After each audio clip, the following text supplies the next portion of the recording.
Welcome into the Talkin Tide podcast on the Pigskin Podcast Network. I am Chase Goodbread, the sports columnist with the Tuscaloosa News. I'm joined, as always, by Travis Reier, the senior analyst at BamaOnline.com. You can get the Talkin Tide podcast wherever you prefer getting your podcast, Apple Podcasts, any other app you may prefer. Also, get us live on both Facebook and YouTube. And the Twitter feed, of course, is Talkin_Tide. Get links to all of our podcasts, which come at you twice weekly during the football season, right there on the Twitter feed. Quick thanks to 4 sponsors. We'll get more on them a little later in the program. But as always, thanks to Peterbrook Chocolatier of Tuscaloosa, North River Dental Associates in Tuscaloosa, DraftKings, and Raycon earbuds. And with that, Travis, we preview Alabama's forthcoming road contest against the Arkansas Razorbacks. Your reset on that one, it'll be a 2:30 p.m. Central Time kickoff airing on CBS. Arkansas comes in 3-1 on the year, 1-1 in SEC play. The Crimson Tide, of course, 4-0 and 1-0 in the SEC. And with the way Alabama's played on the road the last year plus, Travis, I think there's probably some anxious Alabama fans, despite what I believe is about a 17-point spread. Alabama fans, I think, pretty anxious to see this team on the road again and see if they can get the job done without a nail biter like they had in Austin, Texas. Yeah, they're ready to see some of those hateful competitors, right, that Nick Saban has talked about. Go on the road and just sort of surgically remove the heart of an opponent. Now, look, some of these teams that Alabama used to do this to quite regularly, like Arkansas, have improved vastly over the last couple of years. So there's something to be said about the other side of that, too. But there's no doubt, just a team that really, when you talk about a road game, needs a 4-quarter performance, because we didn't see that as much last year. I guess Mississippi State was the exception, right, last season. But yeah, after the Texas game, I think it's understandable that there's some Alabama fans a little bit anxious about this one. Offensively for the Crimson Tide, Bryce Young obviously off to another excellent start this season.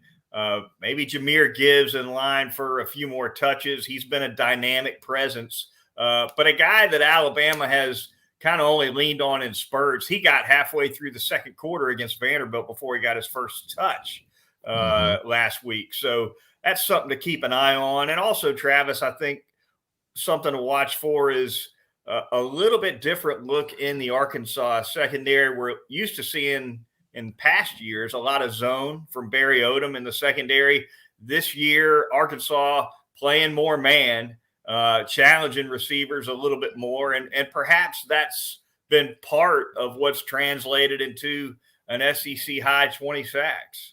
Yeah, they played more man against Alabama last year, too, and gave up 559 passing yards in that game. They brought more pressure. You're right. Barry Odom, his DNA has been to go with more zone coverage. After seeing LSU, I'm sure, in one of the previous weeks, if not the previous week last November, they saw the success that LSU had in bringing the blitz and bringing extra guys. And so Arkansas tried it themselves in the meeting a year ago, and they did sack Bryce 4 times. But, man, when Bryce got the ball out of his hand, it was a real problem for that Arkansas secondary, which for the second straight year is going to be without Jalen Catalon back there when it takes on Alabama. And, this might be a Kendall Randolph game, too. You might get Kendall Randolph if Arkansas comes out bringing extra guys and playing man coverage behind it.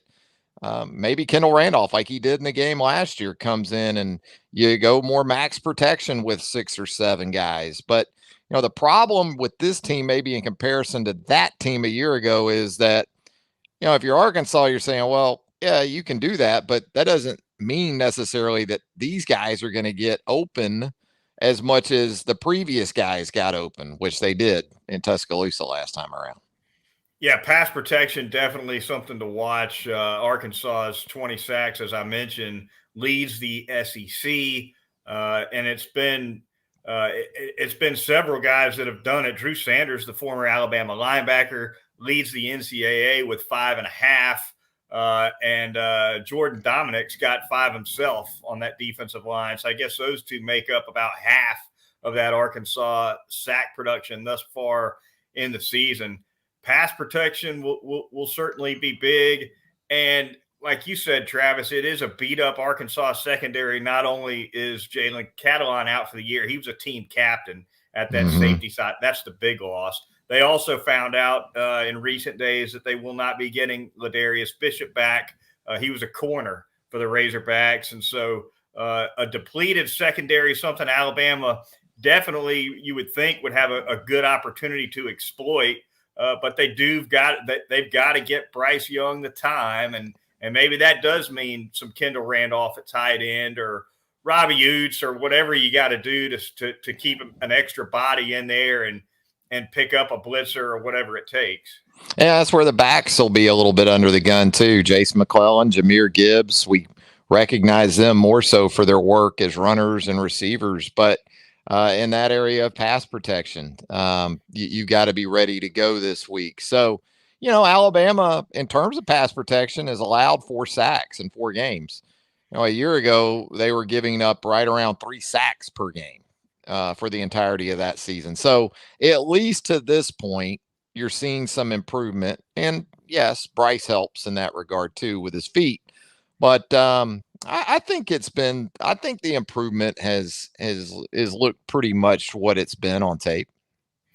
I agree. And I think the pass protection against Vanderbilt in particular was the best we've seen from Alabama's offensive front all year. Bryce Young had all the time he could have asked for, I thought, against the Commodores. And so if they can keep that momentum going, that'll be big against this Arkansas pass rush. Drew Sanders, an interesting note as well, Travis, has moved to inside linebacker for the Razorbacks, played outside at Alabama. Nick Saban was asked about that this past Monday and indicated that had Drew Sanders stuck around, the future for him at Alabama probably would have been inside. He goes to Arkansas. Sam Pittman said today on the SEC teleconference that Sanders walked in the door asking to play inside for the Razorbacks. They had lost a couple of starters from last year's defense inside, but they've set him up on the edge some too, Travis. So he's been moved around. He's a versatile talent for that Razorbacks defense. Yeah, during his time at Alabama, my comp for him was Dante Hightower, because Dante, especially early in his career, a really athletic and big linebacker that you could use inside on early downs and then kick him outside of the edge on passing downs. And, that's sort of the way I envisioned Drew as well. But it's a sensible move for him. It could have played out that way at Alabama. Maybe it probably would have played out that way. This guy is extremely gifted, but when you get inside linebacker, but also on the edge, he was walking right into an every down role, maybe even more so than Bumper Pool, who he runs with there at that inside position. Big guy, 6'5", 235, can definitely bring it for Arkansas, and he could certainly be a handful on Saturday. Elsewhere around the Alabama offense, the wide receiver position, who's it going to be this week, right, Travis? It seems like each week there's a different kind of a step up. It was Ja'Cory Brooks, certainly against Vanderbilt with a career high 117 yards. Maybe it's Trayshawn Holden against Arkansas. Maybe, who knows? Maybe JoJo Earl gets back into the mix. Nick Saban didn't say anything definitive about his status for the game, but didn't rule him out either. It would, of course, be his first action of the season.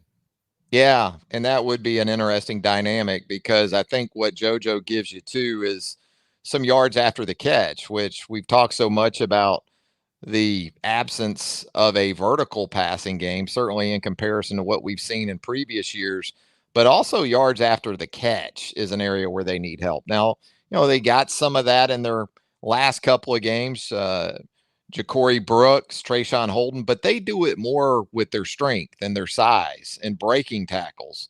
As far as make you miss goes, I think that's where JoJo Earl could make an impact. And also perhaps, as we talked about on Sunday night, in that punt return game as well. Speaking of that punt return role, Travis, do you think we see?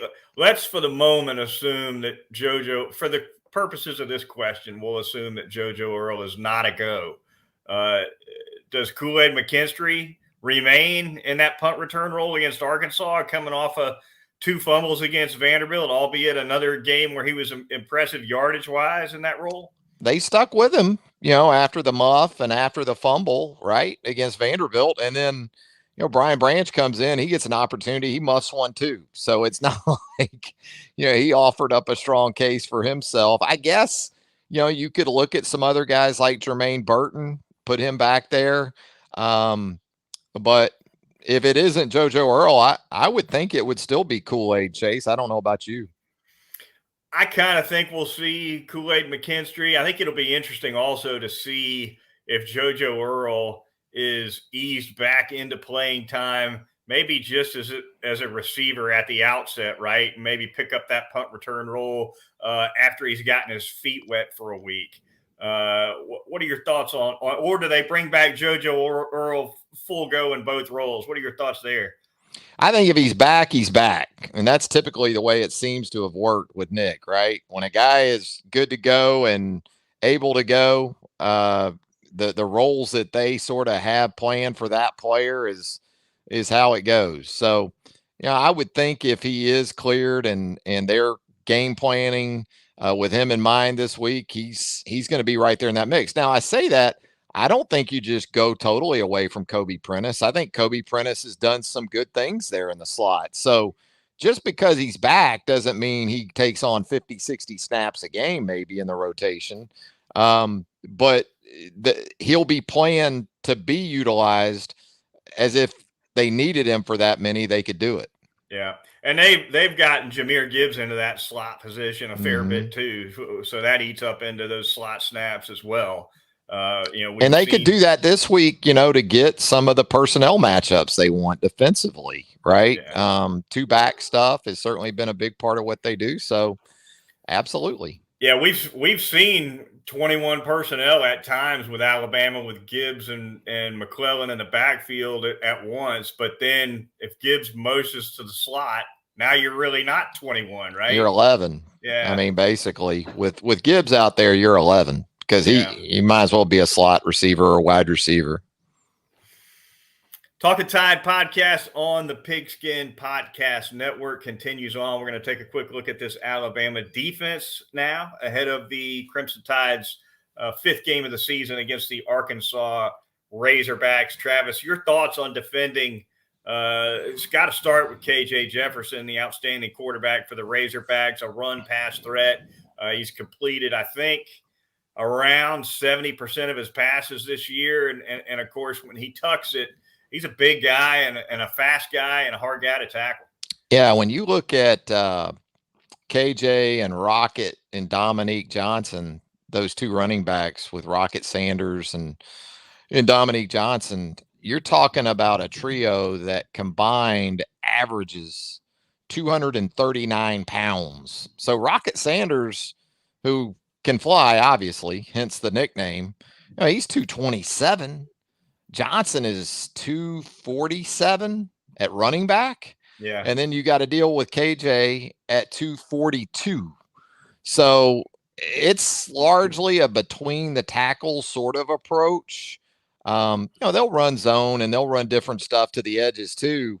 But I got to think that this week it's largely about the inside run game and, where it starts there for that Alabama defense. And, we saw Alabama last week. They did play nickel against 12 personnel with 2 tight ends on the field, but they did it from a heavy look. And they opened the game against Arkansas last November with 3 defensive linemen on the field. So I think they like to have Dallas Turner and Will Anderson out there together as much as possible, but it might be a heavier nickel that they open with this week with 3 defensive linemen on the field to go along with Will Anderson, because they know it's going to be a lot of inside drill kind of football with KJ Jefferson running it. Speaking of the inside running game for Arkansas too, they've got one of the absolute best centers in all of college football in Ricky Stromberg. He's a preseason all SEC guy. Pro Football Focus has him graded the number 3 center in the country so far this season. He can really play. And so him going against the DJ Dales and the Jaheim Otises, and, obviously sometimes some of the other guys end up on a center as well with stunts and what have you. But that's going to be a matchup to watch as far as Arkansas's ability to spring Rocket Sanders between the tackles.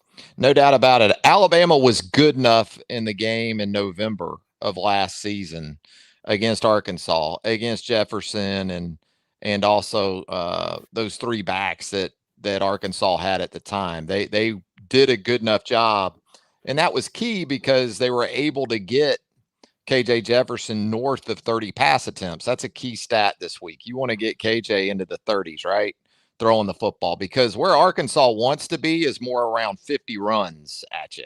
That's right. What they want. They want to be more 50-25 or even better in run pass ratio. So now look, KJ lit them up with Treylon Burks last year. Yeah.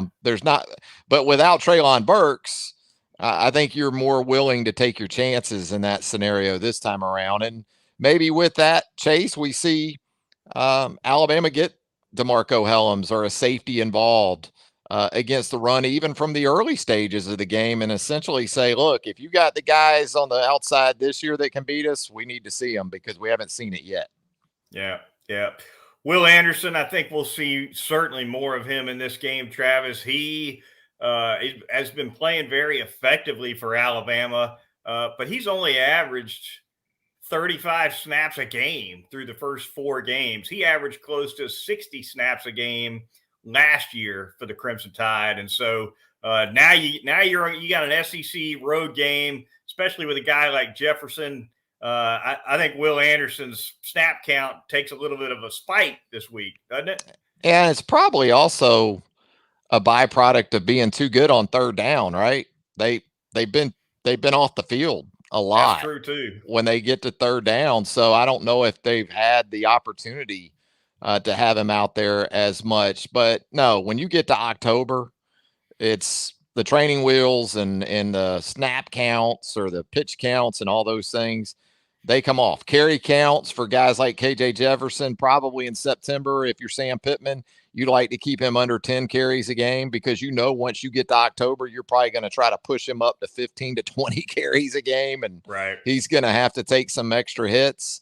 But it's October now. And, I think something else too is, fans obviously excited about seeing Braswell and Turner and Anderson out there together against Vanderbilt. And I would think we'll see some of that this week. But the thing about KJ Jefferson in Arkansas is just because it's 3rd and 7 doesn't mean they're throwing the football. So you can't maybe go as light as you would like just because it's 3rd and 7 against this offense, because they'll run right at you in your dime and or if you're light up front and get 8, 9, 10 yards. Or that design quarterback draw out of the shotgun. That too. With a 242-pound guy. Yeah. Right. Yeah. That's something to watch for as well. The Vegas man, Travis, as we said, Alabama favored by around 17, depending on where you look. I believe that over-under is 59, upwards of 60 in some precincts, we'll call it. Your thoughts on those two numbers? If you had to pick one of the 4, one side of the spread or one side of that over under, where do you fall? The man's just too good, because my score is right there at 59 total. Probably I would probably go over if I did anything on this game. 17 is a lot for a team that, as we talked about over the last season plus, hasn't exactly dropped the hammer on teams on the road. And I think in some ways this is a matchup that suits Alabama extremely well. But we've seen this offense in some road games the last couple of seasons, even with Jamison Williams and John Mechie struggle to score a lot of points. So, I said the same thing last week about Vandy and all the points the Commodores were getting, and then Alabama covers and wins by 52. I don't feel comfortable with this situation because I do think Arkansas is truly a quality football team, and you're going on the road once again. I've been issuing, Travis, since the season began, a SEC spread recommendation weekly. And I almost went with Arkansas plus 17.5 for the exact reasons you just outlined. Alabama just hadn't been consistent enough on the road, certainly not against Texas. And even going back to last year, I just felt like that was too big a number at Arkansas. However, at the last minute, I decided to switch gears and offer up Auburn plus 9.5 at home against LSU as my spread recommendation. It had been 8.5, and when word came down that TJ Finley was not going to play, it moved it a point to 9.5. That kind of pushed me over the top. Yeah, you either like those points or not. I don't think TJ Finley impacts that deal enough for me anyway.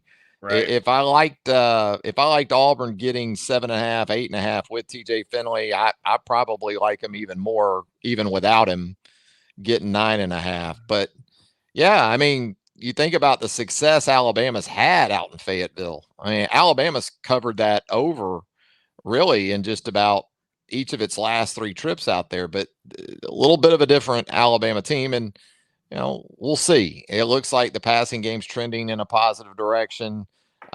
This is a defense that's capable of scoring on its own. It's a kicking game that's capable of scoring on its own, but just seems like a lot 17.5 right now. Ticket man, Travis, the low price right now on the secondary market to get into Reynolds Razorback Stadium on Saturday is right around $100, maybe even down to $90 for the upper deck nosebleeders. But if you go down in the lower bowl between the 40s, Travis, people are still asking $500-$600 or more for a ticket. That'll come. That's going to plummet, I think. But just wait. Just wait. And by the way, it's a great place to watch a football game. To me, it's probably my favorite place because it wasn't overbuilt. It's what, 78, 79,000. Right. And it's built in a way in which, as long as you're in that stadium, you've got a great view of the football game. And the noise stays in there from the media perspective. The press setup has always been a great vantage point. Just a great place to watch a football game. Talkin Tide podcast on the Pigskin Podcast Network. Glad to have you all listening and perhaps watching on YouTube or Facebook. Going to thank a couple of sponsors here really quickly. Going to start by telling you all about North River Dental Associates. Former Alabama linebacker Jack Smalley and that great staff of dental hygienists over there, conveniently located right off of Watermelon Road at 1100 Fairfax Park. Endodontics, dentures, cosmetic dentistry, porcelain veneers, laser dentistry. He does it all. The teeth whitening services, extremely popular as well. You can get in and get those choppers whitened up from Dr. Jack, also doing Botox and Juvederm treatments to tighten up those facial features. They're going to get you in and out of the chair in less than an hour, typically on a routine cleaning. So make sure you get in there twice a year for those routine cleanings. Get your family in there. Dr. Jack will take great care of you. The phone number, 752-3506 to make an appointment, or you can check them out online at northriverdentist.com. It is North River Dental Associates. I'm going to tell you about Peterbrook Chocolatier right there at 1530 McFarland Boulevard North in the Indian Hills section of Tuscaloosa. It is Arkansas week, so you know what that means at Peterbrook Chocolatier. That's right, the hand-dipped chocolate bacon. They got you covered. Go over there. Check it out. Savory, sweet, salty. Trust me, when you try it, it'll make a lot of sense. It's not just a novelty thing. That chocolate-covered bacon during Arkansas week, it tastes great. So check that out at Peterbrook Chocolatier. If you like more of the traditional favorites, they've got you covered there as well. The different assortments, the box assortments are always a favorite. That carousel right there in the middle of the store. If you like chocolate almonds, you like the different types of individual pieces of chocolate, they got you right there at Peterbrook Chocolatier, 1530 McFarland Boulevard North. All right, going to tell you all about DraftKings now. The NFL action is in full swing at the DraftKings Sportsbook, the official sports betting partner of the NFL. We're talking touchdowns, big plays, and bigger wins at DraftKings. New customers can bet just $5 on any NFL team to win and get $200 in free bets. If that's not enough, everyone can boost their winnings with DraftKings stepped up same game parlays. So download the DraftKings Sportsbook app now. Use promo code TPPN to get $200 in free bets if your team wins when you place just a $5 bet on any football game. Once again, that's promo code TPPN. That's the Pigskin Podcast Network acronym, only at the DraftKings Sportsbook, the official sports betting partner of the NFL. Minimum age and eligibility restrictions apply. And finally, going to tell you about those fantastic Raycon earbuds. I've got a pair. They're doing great. I like them more by the day. Raycon wireless earbuds are the way to go. They've got the look, feel, and sound that's better than ever. Optimized gel tips for a super in-ear fit. They will not slip out of your ears. 8 hours of playtime, 32-hour battery life, and half the price of other premium audio brands. 50,000 five-star reviews for these Raycon everyday earbuds. You just cannot beat that. So go to raycon.com today and use promo code TPPN15 and you will score 15% off of your Raycon order. Once again, promo code TPPN15 by raycon.com. You'll score 15% off. And with that, Travis will bounce around the SEC for a few minutes like we enjoy doing on the Wednesday nighter. Auburn, previously mentioned. Dogs at home. Home dogs have teeth, Travis, as you like to say. They're very wise man once said that. Yes. Significant underdogs to LSU. I was impressed watching Robbie Ashford last week, and I know they didn't score a lot of points against Missouri.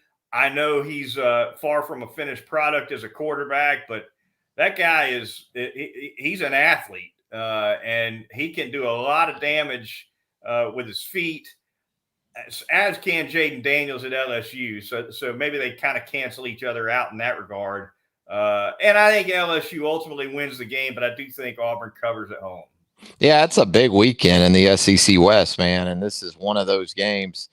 Yeah, I don't know. I don't still really trust either one of these teams. I know LSU in the second half and down the stretch of that Florida State opener did a lot of good things and put itself in position to at least have a chance to extend that game and perhaps win it there in New Orleans. I know that, again, the second half against Mississippi State was especially good for LSU in the win over the Bulldogs. It's really West right now because it doesn't have the feel of that. But I'm going to go LSU on the road. I'm with you in a way that I can certainly see Auburn covering. I don't think this will be a blowout in any form or fashion, but I think Daniels right now, there's just more continuity, specifically at the quarterback position. And, I think even the depth right now is certainly benefits LSU from that standpoint. But Auburn just not very good. I know they ended up getting the win. That game against Missouri, to me, was more about Missouri losing that game than Auburn winning it. There's no question. That was as much of a giveaway game as I've ever seen in college football, I think, really, with the way Missouri dropped that one on the road. Kentucky at Ole Miss, Travis, a battle of unbeatens, a battle of two teams that are both, depending on who you talk to, considered maybe the third best team in the league. I like Kentucky as the third best team in the SEC right now. That's how I've got it in these power rankings that I do on Sunday mornings for the Tuscaloosa News. Ole Miss, though, has been outstanding as well. They're playing at home. How do you see this one shaping up? I've gone back and forth with this one throughout the week. I like Will Levis at the quarterback position. I think Kentucky has an edge there, and that's huge when you They're go getting on your the guy road. back. Christian Rodriguez coming back. I think that's huge. I thought before that before last weekend, or really before even going into this week, I might have had Ole Miss as the third best team in the league.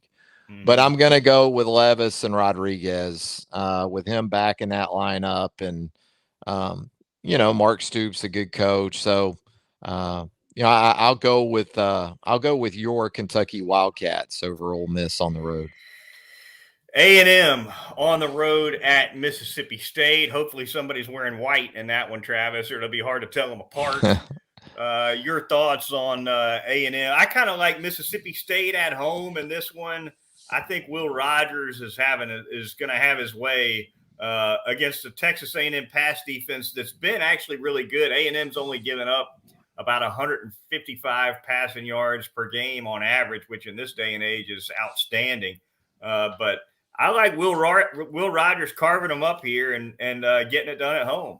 Yeah, see, A&M should be at a point from a talent perspective on the defensive side of the ball that it's able to do to Mississippi State what Alabama has done to Mississippi State the last 2 years. And that's rush 3 or 4 guys, drop 7 or 8 into coverage, get to Will Rogers, shut down that air raid offense by keeping everything in front and waiting on Will Rogers to throw you the football while you just unload on him with a 3 or 4 man rush.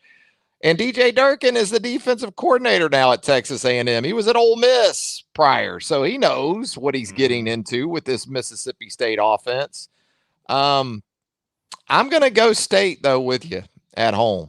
It shouldn't be that way, but I saw State go into College Station and beat A&M a year ago. Right. So I think it may be that it's Mississippi State's defense that ends up being the talk of this game, especially with the way Jimbo's offense has performed for much of this season already. Probably an underappreciated defense, I'd say, for Mississippi State. They had a pretty good year last year. I think last year they were maybe 25th or 30th in the country, which isn't too bad.